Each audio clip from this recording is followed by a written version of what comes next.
up until now, whenever we've been dealing with coordinates, they have been in 2 dimensions. And they have been on an axis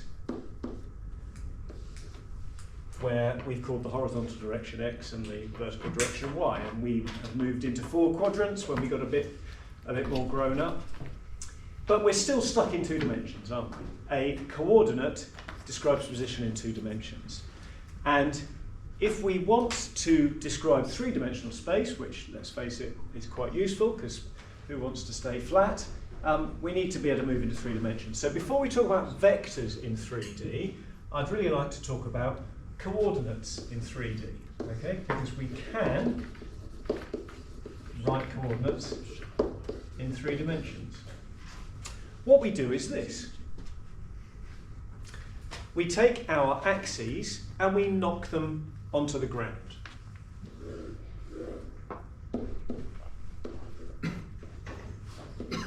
So that's my set of axes. I've just toppled it over. So it's lying flat on the surface. And what we then have is a third axis, which we call our z-axis, coming up out of the page. And so this describes the equivalent to 1 quadrant, although of course we're now in 3 dimensions. But you can imagine, hopefully, that there is a negative z-axis and a negative x-axis and a negative y-axis. So we can pretty much describe any point in space using this approach. So let's consider a coordinate that uses that set of axes. So the coordinate 5, 4, 3 moves us 5 units in the x direction, 4 units in the y direction, and 3 units in the z direction. Let's call that point A.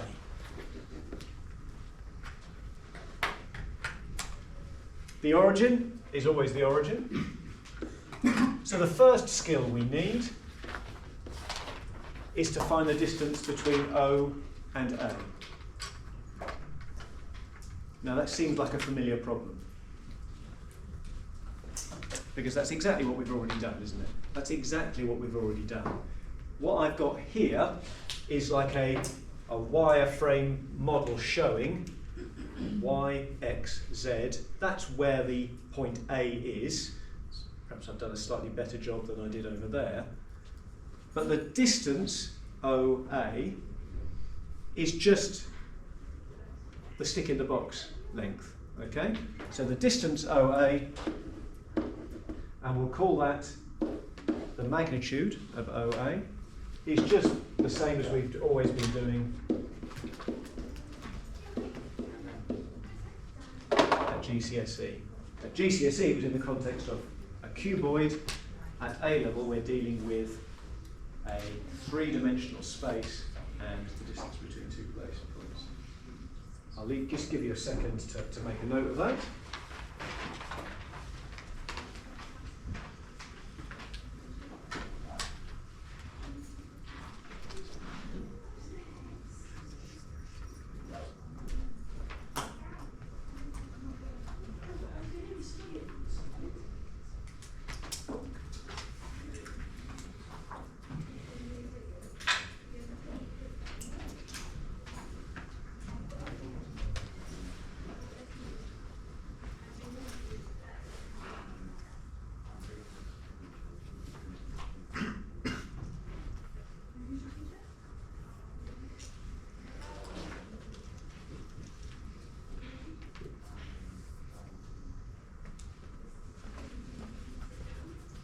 So the distance between the origin and a 3-dimensional coordinate is calculated in the same way as we calculate the internal diagonal of a cuboid. It's just the 3 numbers squared, added together, square rooted. Square rooted, okay, not cube rooted. Don't think because there's 3 numbers I need to cube root. No, it's an extension of Pythagoras. It's 2 Pythagoras problems nested together. Now, drawing accurate 3D coordinate diagrams is really hard. So I rarely bother. And you'll see as we get into some more involved problems involving 3 dimensions, it doesn't really matter. It doesn't really matter.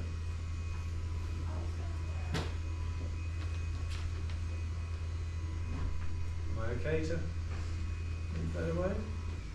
So we can develop this to find the distance between 2 points. Now, you know, we could try and sketch roughly where these 2 points are. So there's my y-axis, there's my x-axis, there's my z-axis. Why don't you have a go? See if you can give a rough idea about where those 2 points are.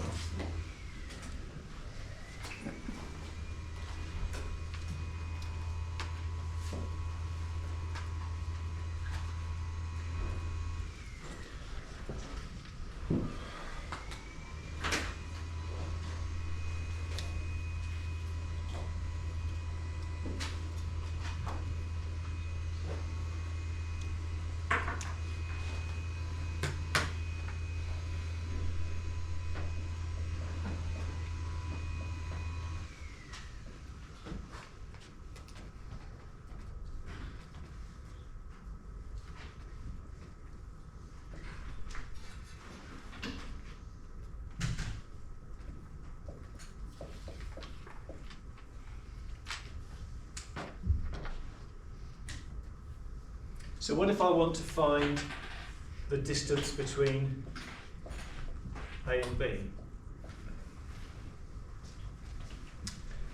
Well, what we do is we think, okay, rather than how far is it from the origin to a point, 5 along, 4 backwards, 3 up, we ask, how far is it from here to here? We're almost putting a cuboid in between the 2 spaces. Well, from here to here, I need to go along 7 in that direction. I then need to go 3 in that direction.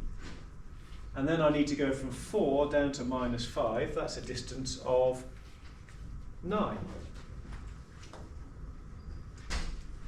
And strictly what I've done there is find the difference between the 2 x values, the 2 y values, and the 2 z values.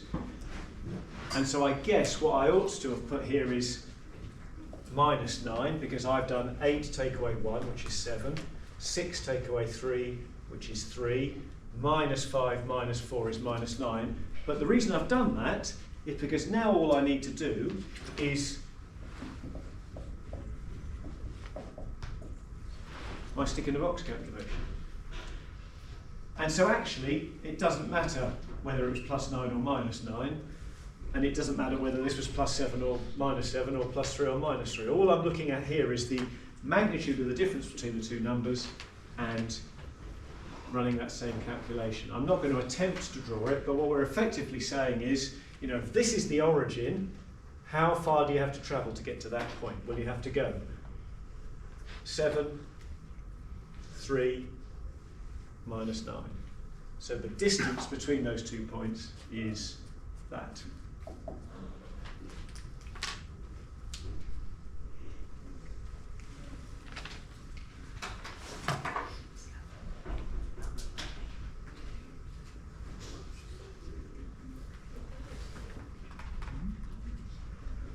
So very quickly, because I don't think this is going to be the most taxing thing you've ever done, have a look at page, sorry, where's the mouse? We're on page 322. 322.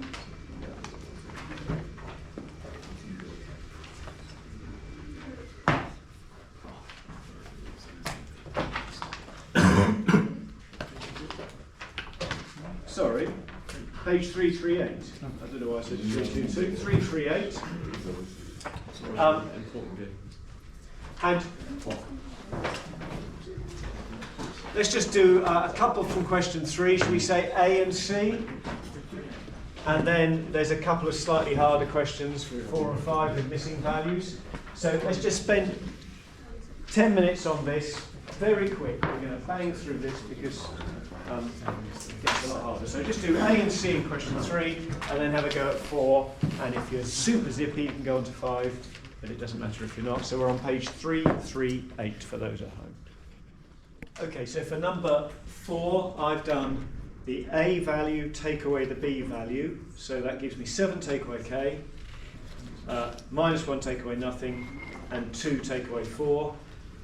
Squared and added, and square rooted gives me 3. If you square both sides, you get that. I've gridded that out, so that's 49 minus 14k plus k squared plus 5 equals 9, and I'm just going to line it all up. K squared minus 14k, 49 plus 5, 54, take away 9. 45. Plus 45? Sorry? Plus 45? Plus 45, thank you, yes. And I'm going to be very lazy. And you get 5 or 9. Oh, of course, yes, minus 5, minus 9. Yeah, nice and easy. And if you did number 5, similar sort of thing, you would have got that. 3 root 10, well, you calculate the square. I was going to say that's the same as the square of 90, isn't it? So 90. Okay, so that's 3D coordinates. So let's now move to 3D vectors. And I guess the first thing I need to do is talk about, or remind you about, 2D vectors.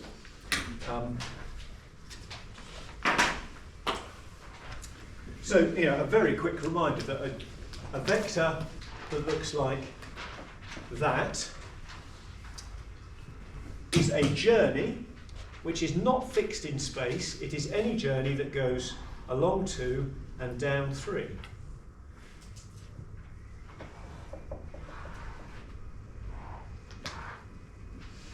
And vectors like that are often described using lowercase bold letters.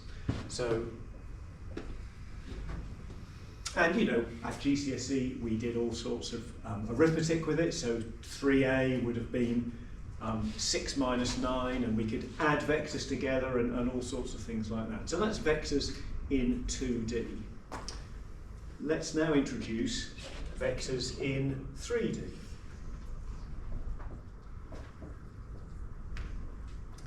And this is a journey of 2 units in the positive x direction, of 4 units in the y direction, and of minus 1 units in the z direction. Now, it was quite easy to draw that as a picture. I'll have a go, but as we'll soon realise, it's not really important. So here are my axes.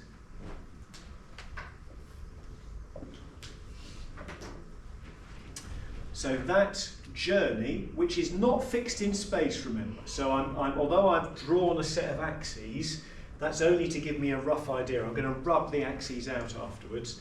So we've got 2 units in that direction, 4 units in that direction, and then down 1 unit. So it's a journey of something like that. But it's really hard to sort of get your head round and visualise it. It's also really hard to print this in a textbook. And for that reason, and for that reason alone, a way of turning this into something a little bit more algebraic was developed. And if you did the uplearn on vectors last year, which I stumbled across in my emails, I actually did it last Easter, so it would be a long time ago, you may remember that vectors in 2 dimensions can be described using what we call unit vectors. So a unit vector in the x direction, so that means a vector with a length of 1 going in that direction, again not fixed in the origin but just going 1 in that direction, is referred to as I. And a unit vector, a vector with a length of 1 going straight in the y direction, is described as j. So this vector could be described as 2a minus 3j, and more often than not you will see that in exams and in textbooks because it's easier to print. This is harder to do. And when we get to three-dimensional vectors, we have a third unit vector in the z direction, which we call, unsurprisingly, k. So this vector here can be described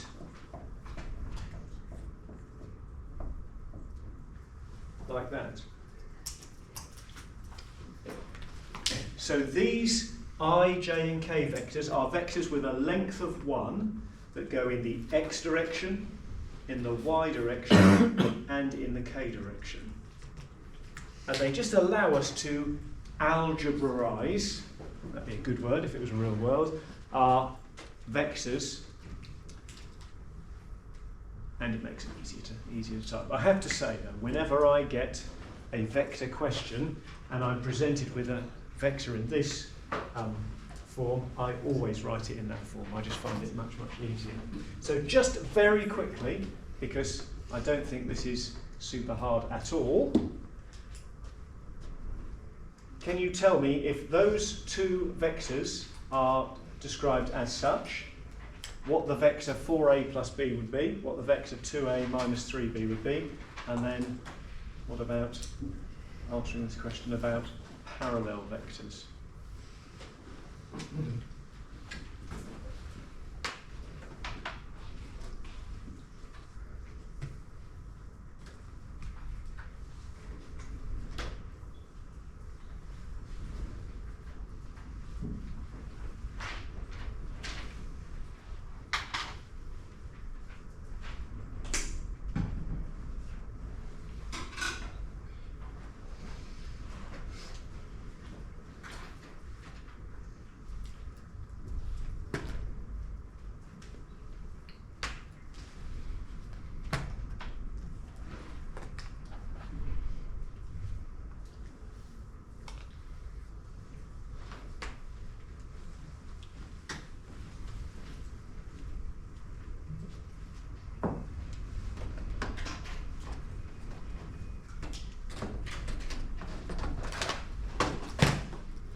Answer this by doing each of the three components, the x direction, the y direction and the z direction separately. So 4 lots of 2 is 8, plus 4 is 12, 4 lots of minus 3 is minus 12, plus minus 2, so that's the same as taking away 2, and 4 times 5 is 20, plus nothing is 0. 2 2s are 4, minus 3 times 4 is minus 12, 4 minus 12 is minus 8, 2 times minus 3 is minus 6, plus 6, that's 0, and 5 times 2 is 10, minus 3 lots of nothing. We're asked to compare those two vectors with the vector 4i minus 5k. Now it seems to me that there's something missing in that description, there's no j value. But what that means is that we've got a vector where we're going 4 units in the x direction. We're not going in the y direction at all. Have I made a mistake? In the bottom, well, in the top question, the bottom is supposed to be 20 and 0. Did I say 20? Yeah. I said 20 and wrote 0. So, I think we're discovering why I'm so rubbish at chess. It's just there's some sort of disconnect between. If I could move a chess piece from my mind, it'd be okay. Right, okay. So this vector here looks like this. So 4i minus 5k is this unit vector description of that vector there. So I'm looking at my two answers here, and it certainly seems that these two are parallel because, well, to go from here to here, I multiply by -2, and we learned at GCSE, didn't we, that two vectors are parallel if one is a multiple of the other. So this vector is indeed parallel with that vector. Notice that in answering that question, I needed to have no idea about where these points are in 3D space. It really, really, really doesn't matter. These vectors, which describe a journey where the start point isn't specified, these are all referred to as displacement vectors. Displacement vectors. They're not fixed in space. Any journey of -8 units in the x direction, no units in the y direction, and 10 units in this x direction would be described in that way. It's a displacement. What we are far more often likely going to see are vectors where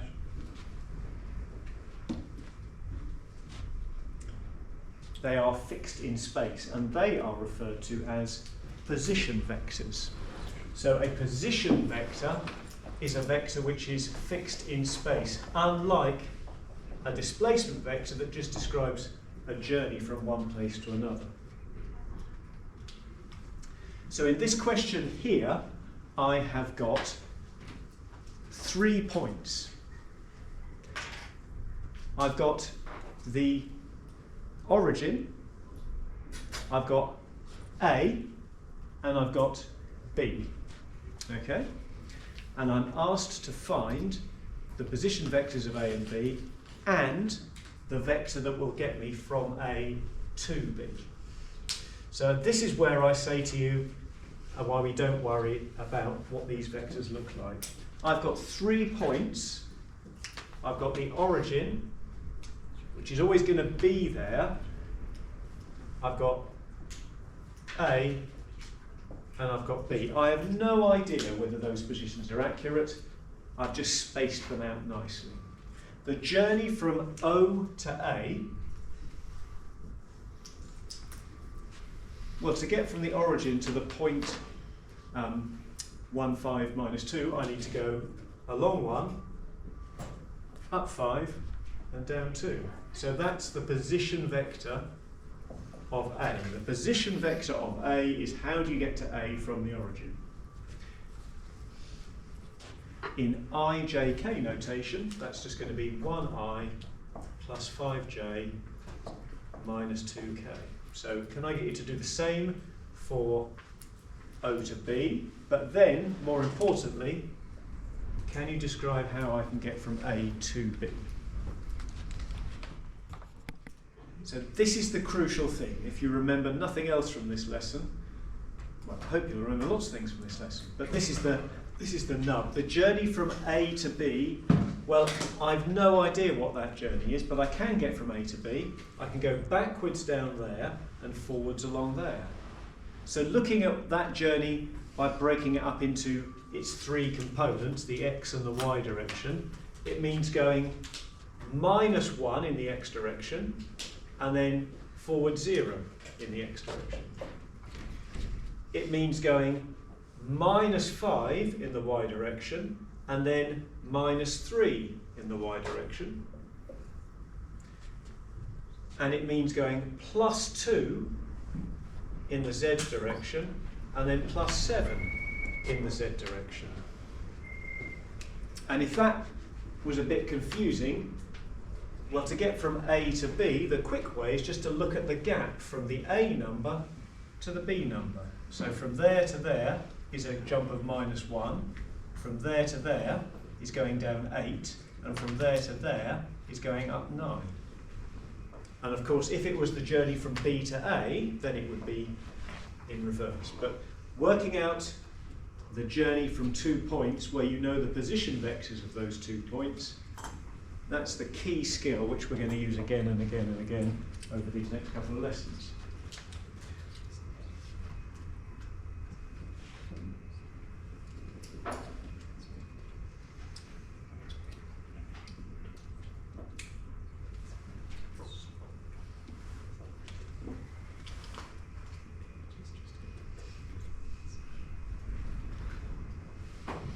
And then the final bit of sort of theory at this point is finding the length of a vector. And we've already done it, because the length of this journey here, whether it's a displacement vector or a position vector, is just going to be the stick in the box calculation. So the first thing I would do when presented with this is straight away write it in my beloved column form, because I hate the unit vector form, the IJK notation. And so I know that to do that I just square, add and square root the 3 lengths. Can I just get you to do that one for me? Because the final bit is a key additional skill.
Okay, so that vector A has a length of 4.5-ish, root 21. Have I done that right? Yes, I think I have for a change. A unit vector is any vector with a length of 1. We've got 3 special unit vectors, I, j and k today, but any vector with a length of 1 is referred to as a unit vector. If I want a unit vector in the same direction as A, and we use this funny little notation, then it's just that number divided by the square root of 21, that number divided by the square root of 21, and that number divided by the square root of 21. That's the unit vector in the direction of A.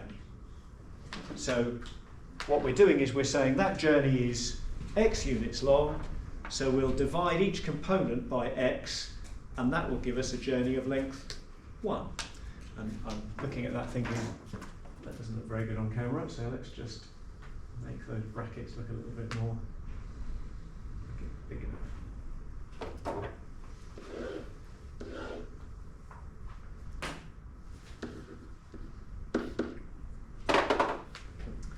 Back in the old days, you used to, of modular maths, you had to get an A. To get an A star, you needed to get an A overall, but then you needed to get higher than above 90% on core 3 and core 4, which were the year 13 pure. I had a student called Kevin who did get an A star, and in fact got 99% on core 3 and core 4.